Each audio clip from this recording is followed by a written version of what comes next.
my brother.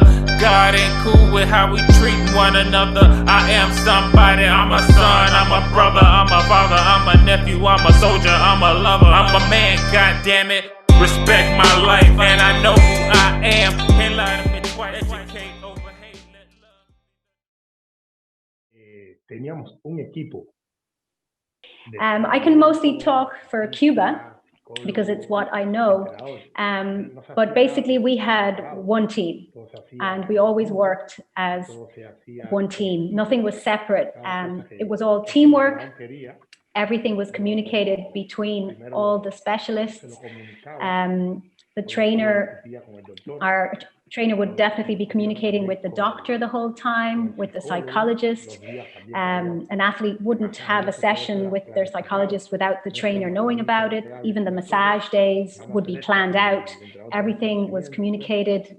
People wouldn't be taking vitamins without consulting with the doctor, the trainer, etc. So it was all very much a team effort the whole time with lots of communication. But what's the difference between that generation of great Cuban athletes and 30 years later? And also, is there resistance to best practice? En cuanto a que el entrenador se niegue. Well, in Cuba, it would be quite difficult for a trainer to resist in the way that Anton was asking, and try to resist the best practice that's being offered. And basically this is down to the fact that there's weekly checkups done up on all the senior level athletes, and they basically do a report on a weekly basis for every single athlete, and this includes everything from their medical state to their mental health, what the massage. So basically this report is a very thorough report that's done up on a weekly basis, and so it would be quite difficult for a coach to be going against all these factors that are reported from all the other specialists. And in terms of what's changed, what's happened in Cuba in the last 30 years, it really, he thinks it comes down to economic factors.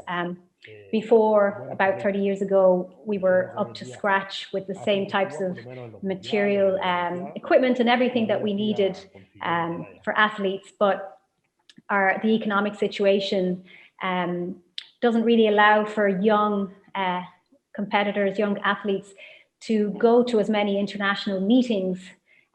So they're just not out on the world stage as much as they would have been maybe 30 years ago, and this is really affecting that part of the performance. But in general, he says that there's a lot of talent in Cuba that's still there, but yeah, the economic factors have affected. Mike, yo, what it do, my brother? God ain't cool with how we treat one another. I am somebody. The last part of my approach, I always tried to make it as fast as possible, and that was my characteristic as well. In terms of when I'm actually over the bar, in flight over the bar, I usually didn't do an arch, I didn't use the curve as most high jumpers would, but instead my technique was to lift my hips when I was above the bar at that point. Yeah, and would he looking back, does he have any regrets? Would he have changed anything? Does he still jump today as a master? 3 questions, Nancy. Creo que hubiera hecho todo igual. Me refiero yo en cuanto a los entrenamientos. Well, in terms of what I've achieved in athletics, I think I would do it pretty much the same way. I would do the trainings the same way. I was a very disciplined athlete. I always worked to the maximum level.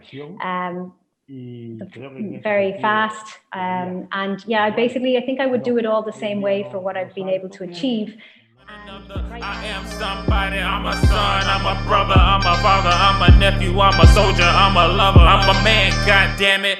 Respect my life, and I know who I am. Can't lie to me twice. But basically, many retired athletes form part of this commission, and the work of this commission is to mainly visit sports schools. So they have schools dedicated, obviously, to sports, and also we help out with the families of the different athletes that might need some support if basically either an athlete has a health problem and we might be able to help out. They even have done prison visits to some athletes who are in prison in Cuba, and basically offer support to the families of these athletes that are in prison, therefore providing mostly material needs for these families who are in different situations economically, but principally really to as well motivate kids to really get into sports. So Well, look, you're very welcome in Ireland anytime. We have a performance enhancer called Guinness, and there will be a free supply of this when you visit, okay? I think when he was retiring, I think he said, he decided to form a salsa group, and he called it Salsa Mayor, which is like higher salsa, maybe.